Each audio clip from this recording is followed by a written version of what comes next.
Hey everyone, welcome back to Crypto Cash. Thank you so much for joining me here. We're going to go ahead and cover Burger once more, of course, help you understand best practice, big picture. I get a lot of requests for this one.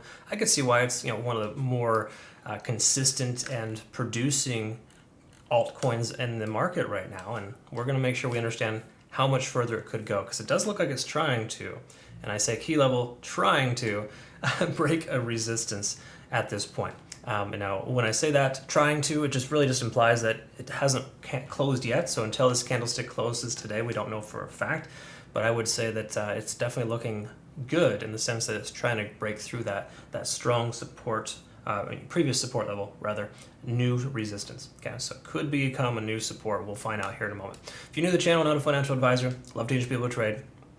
Truly hope you can understand and learn something here today, and my goal is to help you become a better trader. So if you want to become specifically a better trader, I have a trading academy. CryptoCash.tech is a website, link in the description below, where I teach you how to become a better trader. I also provide you with trading signals for a lot of short positions we've taken recently in profit. And I wish I'd caught Burger a lot longer, a long time ago, because honestly, a long position would have been nice for this guy as well. So again, a lot of different schools of thought, but those are just things that I kind of help you understand. We've got a trading community as well, and we have discussions typically bi-weekly, and it's really nice. We're going to have another one here today. I'm looking forward to it. So taking a look here at Burger, simply put, we can see we're above all moving averages. This is fantastic. You don't see this in a lot of coins right now. So the fact of the matter is, as I covered this here recently, the price broke above the 200-day set moving average, and it's been going on a tear ever since. So I would say in most cases, a 200-day SMA on the 1 day is a pretty big indication that the price action is going to continue, just based on the simple fact that it's doing very well for itself. Okay, so again, looking very good in that sense. I think that Burger's looking awesome, and it should likely continue, but once again, we're seeing some resistance here at this resistance level, so we want to make sure to kind of look at that closer. So let's go ahead and remove the Fibonacci retracement levels here and kind of just start with a clean slate and see where we're at. So again, as I mentioned before, this is a little resistance level that we broke through to start emerging higher. We also drew out basically a trend line here based on the previous time frame. So basically summer of last year, when the prices were pretty low for Bitcoin, Burger was hitting its all-time low at roughly $3. I think it's what, 310, 315, somewhere in that range. Basically it's right at the low $3 range, and that's where the price action was unwilling to go any lower. Okay, so you can kind of see the consistency here, and of course, in order to have a continuation or a strong continuation moving forward, we want to get a 1-day candlestick closure above this. So the fact that it's retesting that level is important. It not only retested it, because if you can see on the 4-hour, it came up and broke through, came down and kind of just jumped right back up on top. It's a very, very good sign. In most cases, this consistency here will continue until obviously it doesn't. And I think it's funny when I say that too, because obviously anything continues until it doesn't, right? It's just kind of like a duh moment, right? But in truth, trends will continue until they stop. And at this point, it's proven to be a good healthy trend. We can see this ascending type of trend line. So likelihood of it breaking above that key level resistance is much higher. In fact, it's retested that level a second time. In fact, there's about 4 or 5 times it's tested it as well in the past. So you can see that it's really trying hard to get above that. So I'd say a 1-day candlestick closure above 312, 313, right in that range, is extremely important. Okay, so I'd like to look for a 1-day candlestick closure above $3.10 as a nice round number. Okay, so looking for a closure today at 310 or higher. Furthermore, let's go ahead and see if we're overextended at all, and we are not, which is nice, because even though it did overextend itself previously and come back down, we still have room for growth here on the relative strength index. Basically telling us, because the 4-hour time frame for the RSI to me is the most impactful in the sense of overextension. Like for example, right now Bitcoin's testing 30 on the RSI on the 4-hour. And that to me tells me we're probably going to see a reversal, because a break below that level is very uncommon, especially since we're overextended to the downside. So if Bitcoin's going to do well here in the near future, how much better do you think Burger's going to do? I think it's going to do a lot better. Even though it's not correlated directly, it still relies on its success in the overall sense of things. Another thing to recognize too here as well is the 50-day SMA on the 4-hour commonly works as a support level, and which we're seeing here right now running concurrent with that trend line. So the fantastic thing about all this is that we're seeing higher lows consistently, we're still seeing higher highs, and we're at this like type of ascending type of wedge. So I mean, for lack of better terms, the price has kind of worked itself into this little channel. more often than not, you're going to see a break to the upside. That's just kind of the commonality there. You could argue that we've already seen a break to the upside, but it's not quite there yet.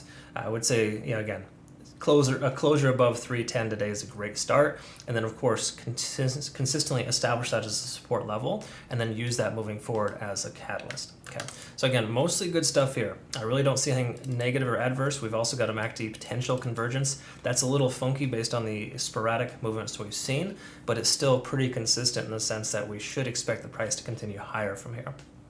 Now, are you just going to take a bunch of open long leverage positions? No, you definitely shouldn't. That's not what I'm saying. Because again, we are a bit on the overextended side, but if we get some good consolidation at the price point of 310 and get a closure above that, I think we're going to be in pretty good shape to be able to see some consistency moving forward from Burger and use that as an effective support level. Okay, so a lot of times if you've seen like price discovery happen when something exceeds its all-time high, it just keeps on going. We're kind of in that reverse price discovery mode right now, where the price action is kind of retrying that price discovery with a key level resistance. While it's not the all-time high, it is still a very strong previous support level that established itself as a resistance level recently. Okay, and those are just little things that I like to try to look at and make sure we understand when we're kind of trying to determine where it's going to go next. Let's take a quick look at TD Sequential. We can see we're at a 5 right now, but we previously came down to a 9. No surprise there. Nice little retracement concurrent with Bitcoin. It changed direction, of course, because Bitcoin is still going stupid. It's kind of stuck on stupid, whereas the price action for Burger has effectively increased and done very well for itself. So we're about, I would say we have about 4 to 8 more hours worth of continuation to the upside, with more likely than not consolidation efforts going to be taking place between 310 and 340. So I would speculate we're going to see the price action go sideways for a short while and then likely increase from there once it builds a solid base of volume. And if we take a look at the volume here as well, just in the recent past, we can see there's a tremendous amount of volume, right about 261. So heaven forbid we were to lose, and not test this level, as long as the next low isn't anything lower than 250 or 260, I think it is, then we're going to be just fine. Okay. So it's all good if the price retraces. Try not to be concerned. In fact, I would probably recommend waiting a little bit before you jump in, because I don't think we're going to see it shoot through the roof right now. It needs to consolidate and get a little bit more rest and relaxation before the next marathon, right? So that's kind of what we're looking for. Last thing to kind of identify would be the cloud, and this is one thing to also kind of note, that we just broke back up above the cloud. That's important. The lagging span is now free and clear of price action. So in truth, this is giving us, some conservative buy signals. Okay, so take that how you will. Not telling you to go ahead and take a long position. I would probably wait personally, but again, I'm more of a patient trader. If you want to go ahead and take entry, there is, pretty much, we're practically there with conversion lines crossing the baseline right now. So in truth, we've got almost 3 out of 3 indicators telling us that a long position would be viable. Okay. Again, not always a guarantee, but everything we've seen here so far is kind of adding to the equation of more potential for upside than downside. Okay, so again, take that how you will. I don't think it's going to shoot to the moon per se, but it's definitely doing very well compared to other coins, and you can see its recovery is quite swift. Just bear in mind we've got another resistance level upwards of about 620. That's probably the better case scenario if the price were to continue to progress higher, until it can, of course, consolidate and break through that as well. We'll see, and we'll bridge that gap later. For now, we celebrate the small stuff, and it looks like basically a long position would be more viable than a short position. But once again, use your own risk tolerance. Make sure you have a system in place. What we're doing right now, it's kind of unique, but we're basically we're taking trades with trailing stop losses. We actually have no stop loss initially, but we're taking low position sizes and using leverage. So it's an interesting situation, but it's working out very well for us as a community. And obviously find what works best for you. Not saying you should take leverage positions, not saying you should not use a stop loss. There's a different strategy for different timeframes, right?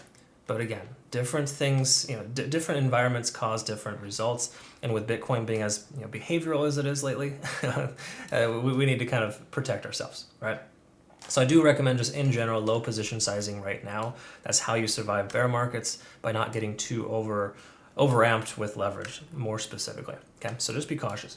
All right, anyways, that's all I got here for now. We'll go ahead and take another look at Burger, probably likely again tomorrow, and see kind of where we're at. But we are looking for a one-day candlestick closure of 310 or higher. That's the goal here today. If we can get that, I think we'll be in good shape to likely continue to progress further.